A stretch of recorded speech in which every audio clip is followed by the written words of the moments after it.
এক শিয়াল হলো একদিন একটা খরগোশ শিকার করতে বুঝছেন। अच्छा এখন বনে হলো একটা পুংটা বাঘ ছিল। সেই বাঘ এই খরগোশ মনে করেন কাইরা করে নিয়ে খেয়াল আইছে। শিয়ালের তো 100 রাগ হয়ে গেছে, ওই খিরি মাথার আমার খরগোশ নিয়ে খেয়াল আইলো। শিয়াল তো মনে করেন শুয়ে পারতেছে না, ওই বাঘ বনের রাজা। শিয়াল দূর পেরে দূরে গেছে, দূরে যায় হেরে কইতেছে বাঘ একদিন তোর আমি মারবো। বুঝছেন, এই কথা কওয়ার পরে আমি বাঘ তো মনে করেন ওটা রামলে নেয় নাই। বাঘ মনে করতেছে ও হাল্লা হইলো পাতি হিয়াল, ও কি আমার ঘুরে পারবো নাকি, ও খরগোশ মরগোশ খায়া মনে করেন কেলায় ঘুম দিচ্ছে। যাই হোক কয়েকদিন পরে এরকম এক গাছ তোলা বুঝছেন, বাঘ হইলো দুপুর বেলা ঘুম পাড়তেছে, দেদা আসছে। अच्छा শিয়াল আবার দূর দিয়ে যাইতেছে, দেখছে যে বাঘ তো হুয়ে রয়েছে, ও তো পাইছে চান। শিয়াল করছে কি আইসা হেরা নিজের লেজ বাঘের পাছায় কতক্ষণ গই সে দৌড় দিয়ে ফাঁকে গেছে। ফাঁকে যেতে চিল্লা গেছে বাঘের গো মারছি রে, বাঘের গো মারছি।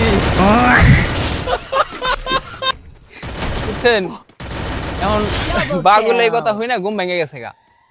ঘুম ভাঙ্গার পরে কয় হাসাই কি হালাই আমার ফেললো, এটা একটা কাম হইলো। বাঘ তো মনে করেন রাইগে রুগে আর ওরা দিচ্ছে দাবরানি, দাবড়াইতে মনে করেন নিয়ে গেছে এক গ্রামের ভিতরে।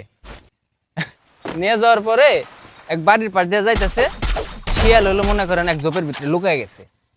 বাড়ির পাশ দিয়ে যখন যাইতে, যে বাড়ির পাশ দিয়ে যাইতেছে বাড়ির মালিক হলো মনে করেন খবরের কাগজ পড়তেছে বুঝছেন, খুব মনোযোগ সহকারে। এখন বাঘ হলো শিয়াল রে পাইতেছে না, বাঘ যায় এই ব্যাটার কাছে জিগাইতেছে বড় ভাই এমনি কি একটা শিয়াল যাইতে দেখছেন না আপনি? এখন একটা পত্রিকা মুকুটায় কইতেছে কয় কে শিয়াল কি তোমার ঘুম আসছে?